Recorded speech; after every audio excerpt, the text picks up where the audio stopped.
తిరుమలకు AP deputy CM Pawan Kalyan రానున్నారు. సాయంత్రం 4 గంటలకు రేణిగుంట విమానాశ్రయానికి పవన్ కళ్యాణ్ చేరుకోనున్నారు. రేణిగుంట నుండి రోడ్డు మార్గాన అలిపిరికి పయనమవుతారు పవన్ కళ్యాణ్. అలిపిరి నుండి కాలి నడక మార్గాన తిరుమలకు deputy CM Pawan Kalyan వెళ్లనున్నారు.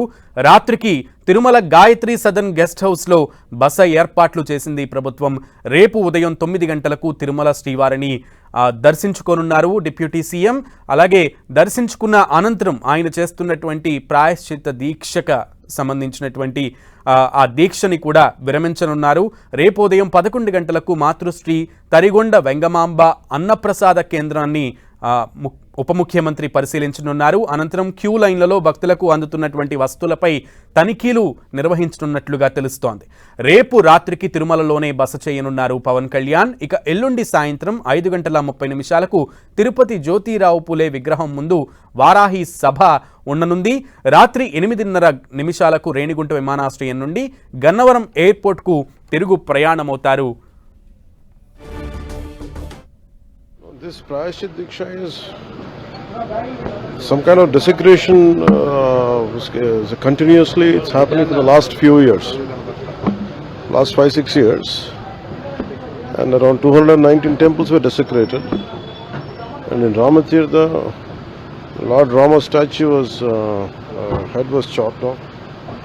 So this is not just about one prasad issue today. Maybe it came out. Maybe this was the triggering point to initiate all this. This Prayashchit Diksha is the commitment to take forward the Sanatana Dharma Parirakshana Board is very essential. That is the order of the day. This kind of occurrences, any kind of desecration to temples and such kind of occurrences should be stopped and should be addressed at a different level. And all this, keeping all this in my mind, and I think that's what I initiated this Diksha. This is going to be, I think, 10th day. Once I'm done with this, tomorrow we're going to have a declaration, day after, what we are going ahead, what we are looking at. It is not just about Diksha, it's not just about saying something and we're forgetting it. There should be some kind of permanent measure to this, or some permanent addressing mechanism to it. I think that's what we're going to unleash. That's what the roadmap which we would like to set on day after tomorrow. Sir, would you like to respond on this SS comments on yesterday and the issue, sir? I think they said in such a way it was they never said it was not adulterated. Maybe whatever information they have on their hands, I think they commented on that, and the Honorable Supreme Court judges said it was. They didn't say it was unadulterated. They said regarding the date there was a confusion which will be cleared. That is one aspect. But it's later. I think our government will take it forward. Like what kind of violations happened in the last 5 years? It's not just.